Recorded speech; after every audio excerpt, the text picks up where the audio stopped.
What's up, everybody? It's Brock back here with another episode from the House of the Strong. Today, we're going to be talking about the 2020 Shaw Classic.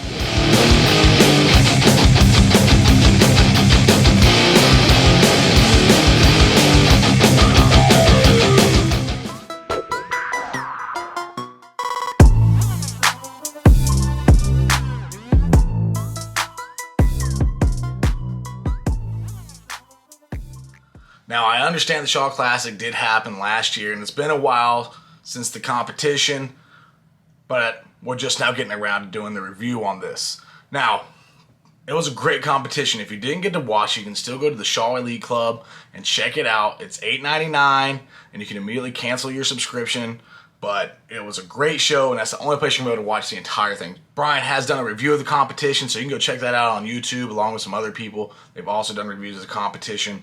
But we're going to do another one right now, so stick around and find out who was the best of the 2020 Shaw Classic. So what was the Shaw Classic? The Shaw Classic took place in December of 2020, shortly thereafter the World's Strongest Man competition. Now, before we dive into the Shaw Classic, who is Brian Shaw? For those of you who don't know, he's 4 times World's Strongest Man, 3 times Arnold Strongman Classic. He's married to Keri Shaw. He has 2 boys, and he's the owner/operator of Shaw Strength, Evolution Athletics, and Undefined Nutrition. As you can see, I'm actually wearing one of his shirts right now, United in Shaw Strength. So I'm a big fan of Brian. I'm a big fan of all strongman, to be honest.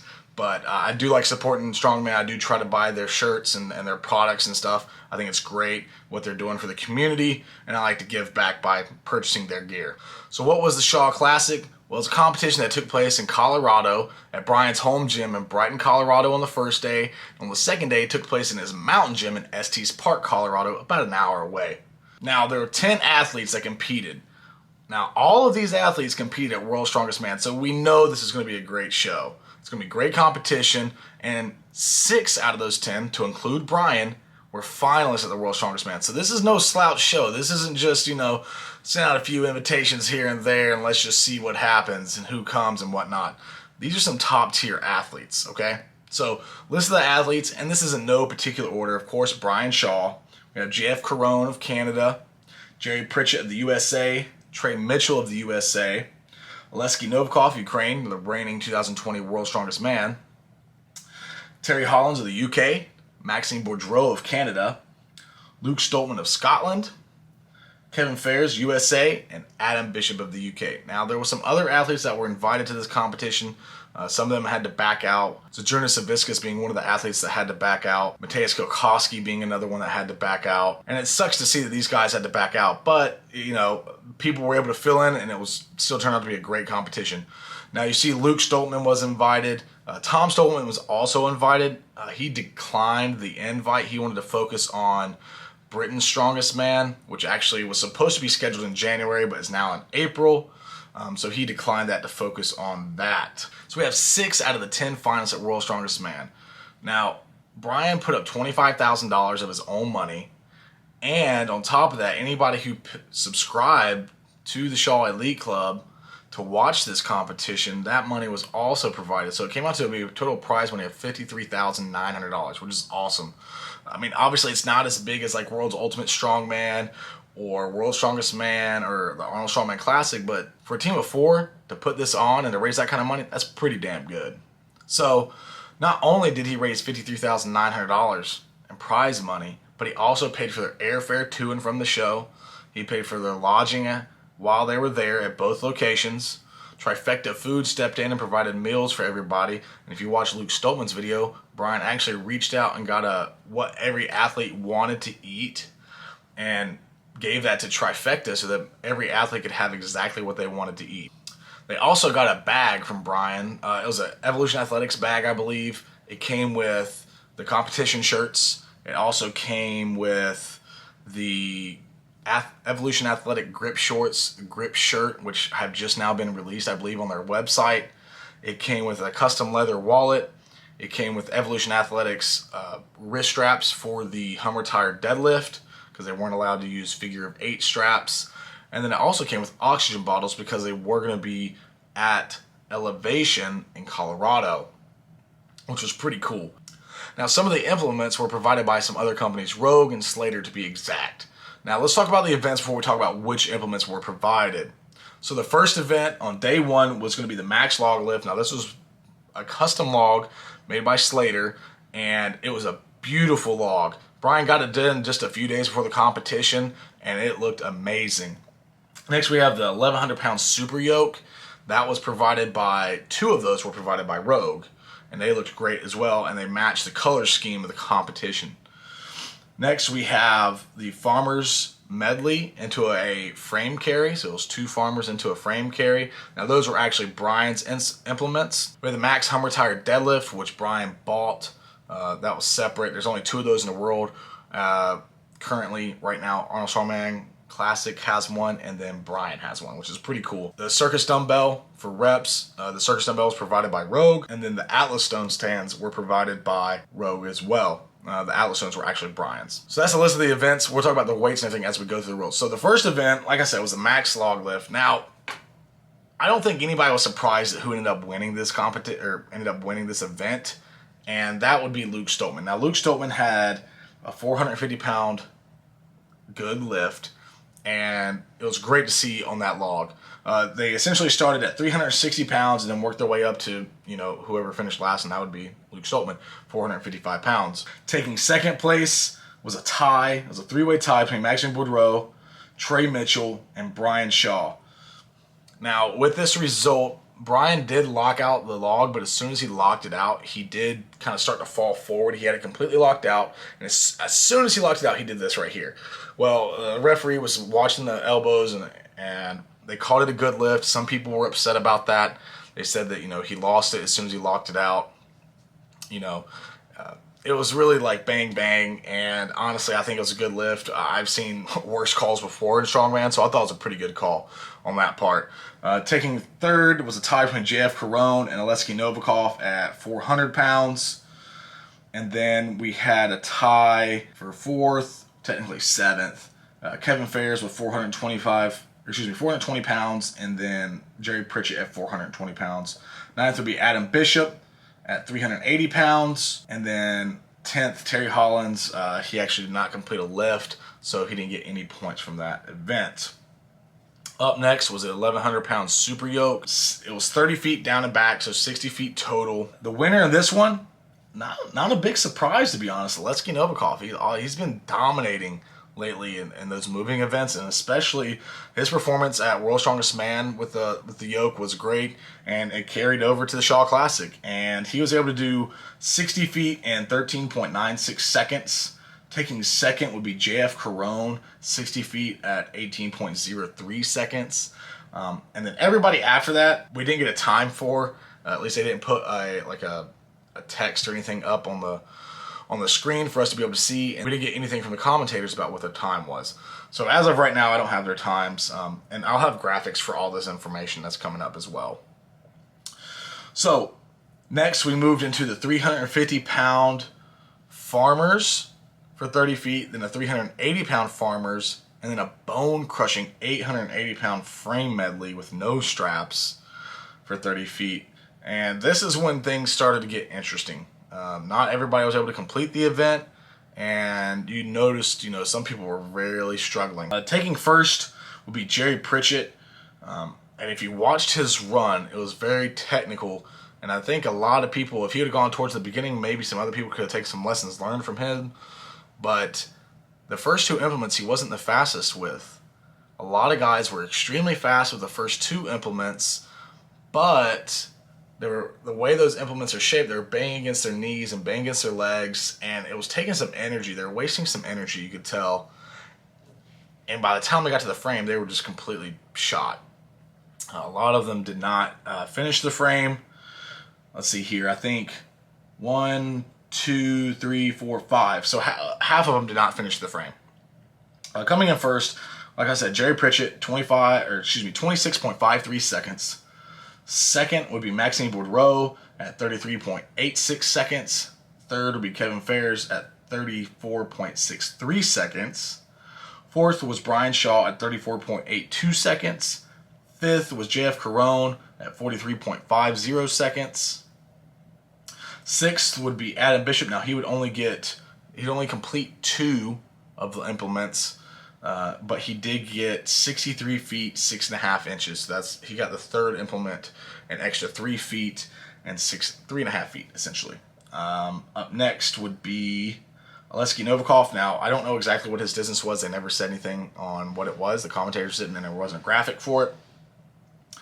Eighth would be Luke Stoltman at 61 feet 10.5 inches.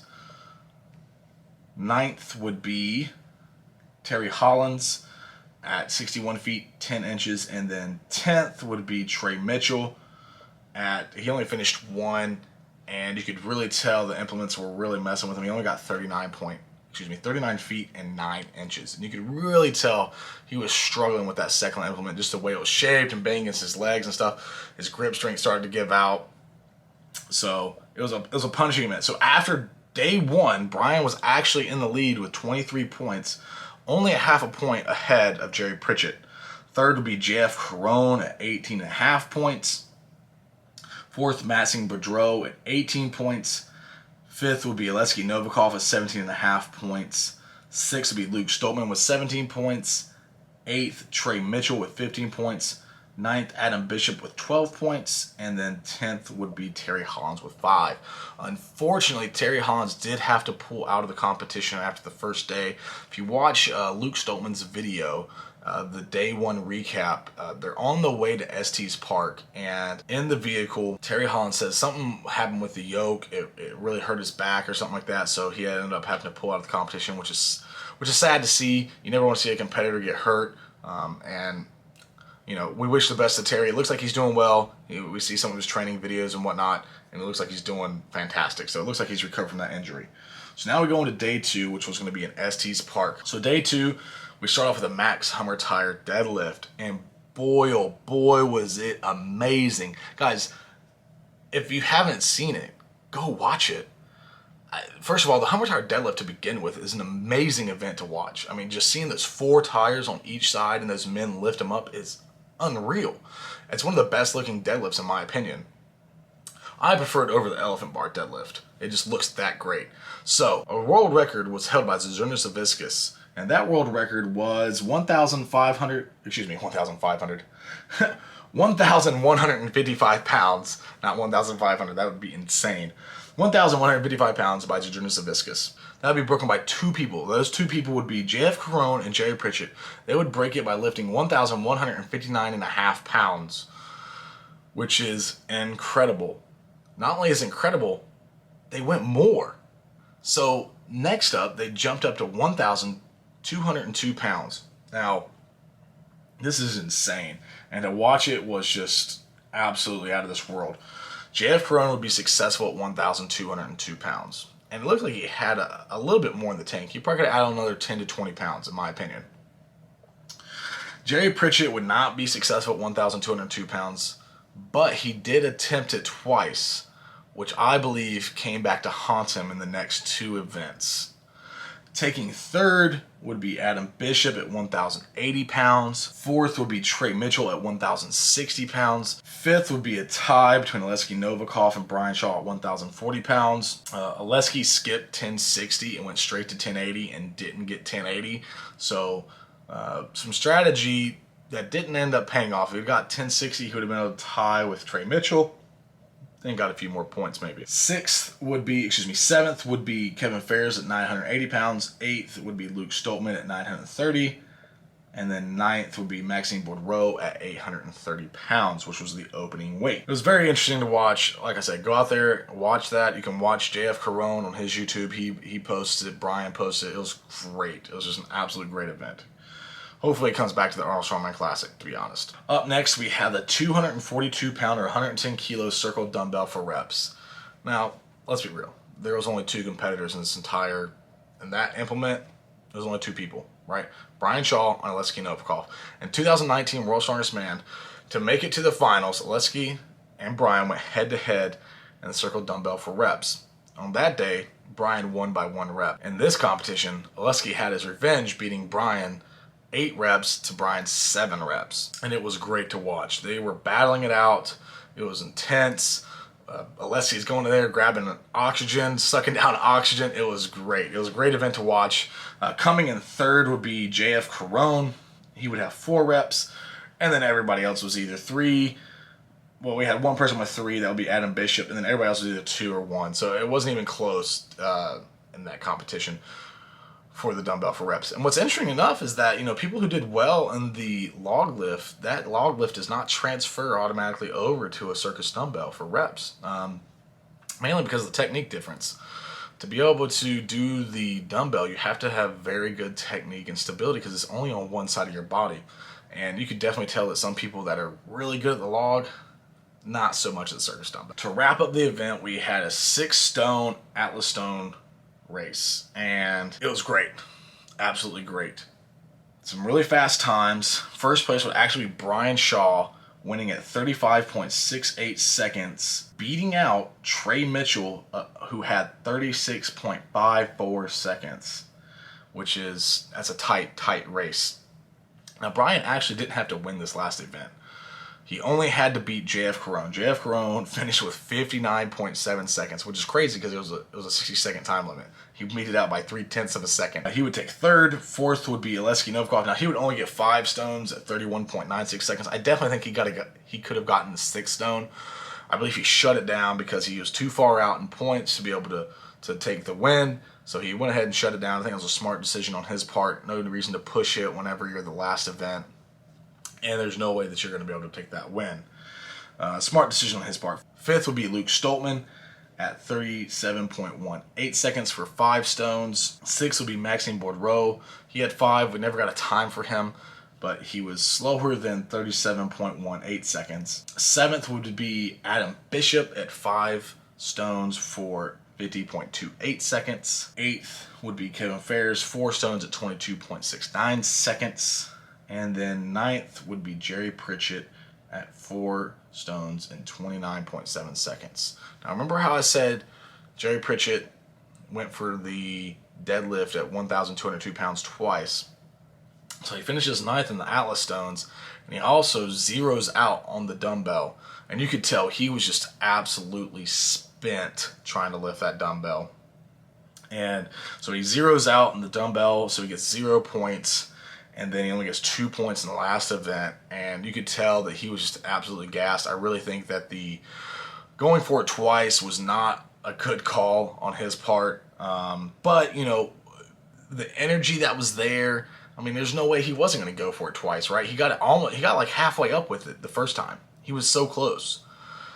But the second time was not even close at all. It sucks to see. But I've seen his training videos lately. He seems to be doing a lot better. He's strong, so he wasn't injured or anything in it, but it sucks to see him push so hard and then he really loses out. He really should have taken third, but it is what it is. So overall standings, first place will go to Brian Shaw with 47.5 points. Second would be JF Caron with 44.5 points. Third would be Oleskii Novikov with 40 points. Fourth was Trey Mitchell at 33.5, and then Jerry Pritchett also had 33.5 points. They didn't explain that there was a tie. They never said that there was a tie, and they never explained why they put Trey in 4th and Jerry in 5th. I don't know why, but that's just how the points came out, and they didn't say anything about it. 6th would be Adam Bishop with 31 points. 7th would be Luke Stoltman with 30.5 points. 8th would be Maxime Boudreault with 29.5 points. 9th would be Kevin Ferris with 27 points. And then 10th was Terry Hollands with 5.5 points. And he, as you know, got injured after day 1. So we talked about prize money. Prize money was $53,900. Brian didn't take any of the prize money. So first place got $12,100. And then last place got $3,100, which is really good.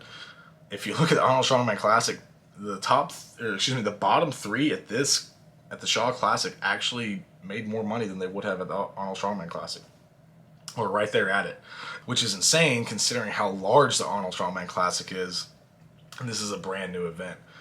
And then along with everything else, paying for the airfare and the lodging, they had food.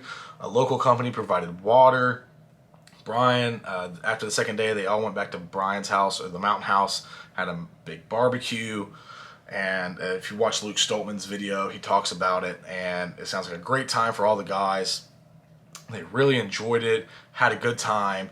Everybody so far from the competitors' side has said they enjoyed the show. It was a great show. They would love to do it again. And the way it was ran, if you look at, you actually see a clock in the gym. And on the first day, it took place over about 3 hours or so, 4 hours or so, which is really fast. And I think that was by design. You know, there were some people saying, well, Brian should have partnered up with YouTube or another company to make more money for the athletes, or to, you know, be able to make it, quote unquote, larger. And I think it was great just the way it was. I think Brian wanted to have complete control of the content. He wanted to make sure that the contest was under his complete control. And the reason being is that way, you know, you look at World's Strongest Man, it takes them hours and hours to go from one event to the next event. There's a lot of cool down time, and you got to warm up again. And from what some of the athletes have said, you know, it was just one after the other. You didn't really have a chance to cool down, which was good. You know, you're not cooling down and warming up all over again. And by Brian controlling all that stuff, he was really looking after the competitors, not really, you know, worried about, you know, other people and what they thought. And I thought that was great. Shaw Classic 2021 has been confirmed. They do have a spot for it, and it looks incredible. It's going to take place October 29th, 30th, and 31st. It's going to be in Colorado. I think it's in Denver area. Brian put on his YouTube channel, him and Keri looking at this very large space. So it's going to be open to fans, and it looks like they're going to have some vendors there and things of that nature. Assuming the pandemic and everything allows us all to work out as planned, it looks like it's going to be awesome. He didn't say whether or not what the events were going to be, if the athlete list was going to grow or anything like that. It's going to be over 3 days now, so I'm assuming that maybe we might see some more events and we might see some more athletes, which I think would be incredible. It's going to be super, super exciting. I'm looking forward to it. Hopefully it becomes an annual thing. It's one of the greatest competitions already in its first year, I think, personally. You know, seeing these guys in the small atmosphere and cheering each other on and everything, I think that's great. You know, it's something that you don't see in a lot of other sports. You know, most of the time you're not rooting for someone else to do better than you. And these guys are yelling and screaming and everything at each other, and, you know, to get the weight up and to move it and whatnot. I think it was great. You know, it was great to see. And, you know, if you haven't watched it, head over to the Shaw Elite Club. Check it out. It's great. I can't say anything more about this show. It was awesome. Absolutely awesome. And considering the lack of shows that we had in 2020, you know, it was just a great way to cap off the end of the year. Hey, if you like this video, make sure you press that like button. Go ahead and subscribe. We got some more Strongman content coming out. As you can tell, I'm still in the hotel room. I'm still on business. So I'm not, you know, back to my normal setup yet. But I appreciate y'all guys checking out my video, checking out the channel. Help support the channel. Go ahead and subscribe. Go ahead and like this video. Hey, go out there and be strong. We'll check you guys later.